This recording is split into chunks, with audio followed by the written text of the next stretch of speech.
The age of post-truth indeed stretches as far back as you care to look, there never having been a golden age of transparency. The pervasiveness of fake news and scientific misinformation was already a serious problem for leading thinkers of the Renaissance. Disinformation is ever more prevalent at times of political uncertainty and in systems with a strong ideology. The internet has been a catalyst in the spread of false information. Worldwide communities have sprung up in this cyber reality professing to see the truth. Confirmation bias coupled with false data have allowed deep factionalization and distrust.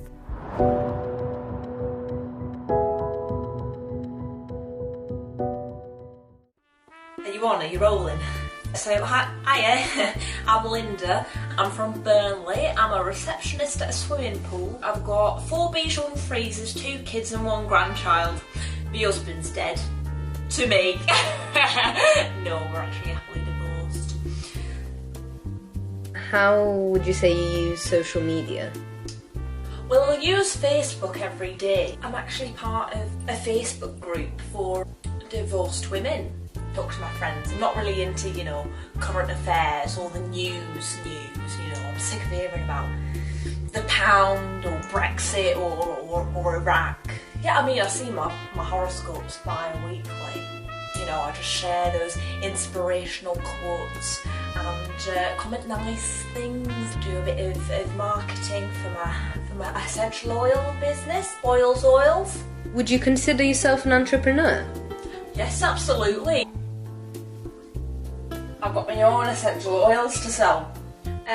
It was actually Karen, she's also a divorced woman. She got me into it because she was sharing all this stuff about health that's holistic. It's not like Western. I don't think we can trust Western medicine. You've got big pharma. How can you trust these people who sell medicine?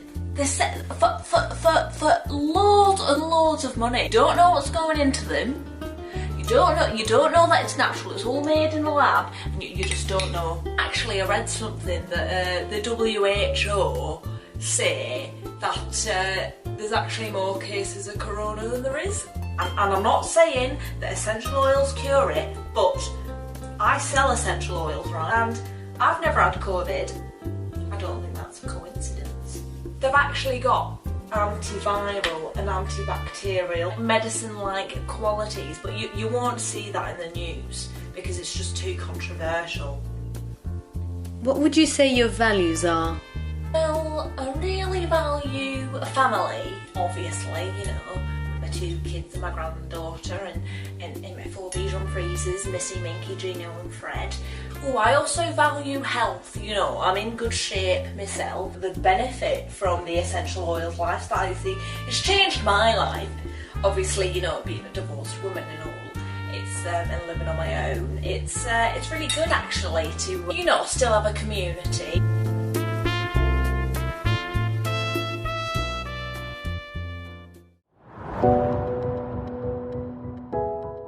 The online disinhibition effect, introduced by John Suler in his 2003 study, describes the less inhibited behaviors of individuals within the realm of the internet. Disinhibited behavior online can be either overtly positive, in the form of kindness and generosity, or sharing one's dreams and fears openly, all of which is called benign disinhibition. In turn, it can manifest negatively, for example as hatefulness and seeking out to consume violent and perverted materials. This is called toxic disinhibition. Hi, I am Stella Wood and I am a bimbo.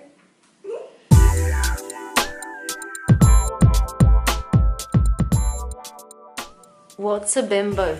Someone who is hyper feminine. The supreme bimbos for me are Dolly Parton and Pamela Anderson.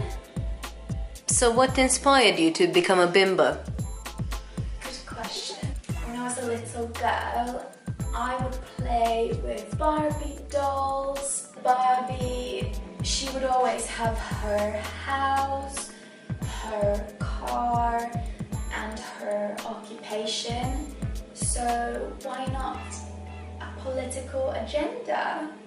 You can be hot and say smart things like not to grope and kill all men. What would you say your values are? I would consider myself a radical leftist.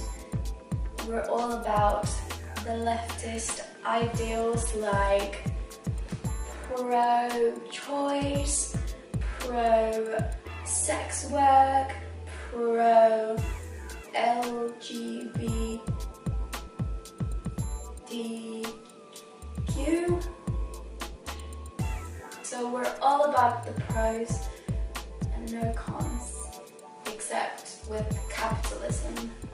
I think we hate that. How do you use social media? TikTok, that's all that I really use. People on TikTok are so well versed in the politics. I also read quite a lot on the BBC, the Bimbo Book Club.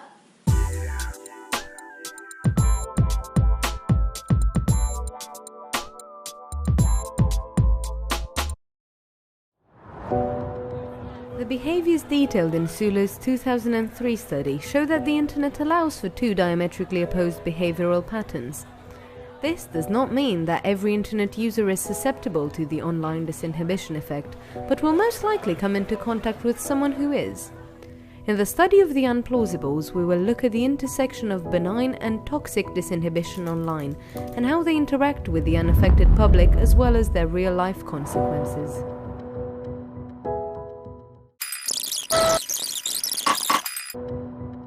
Why has this happened?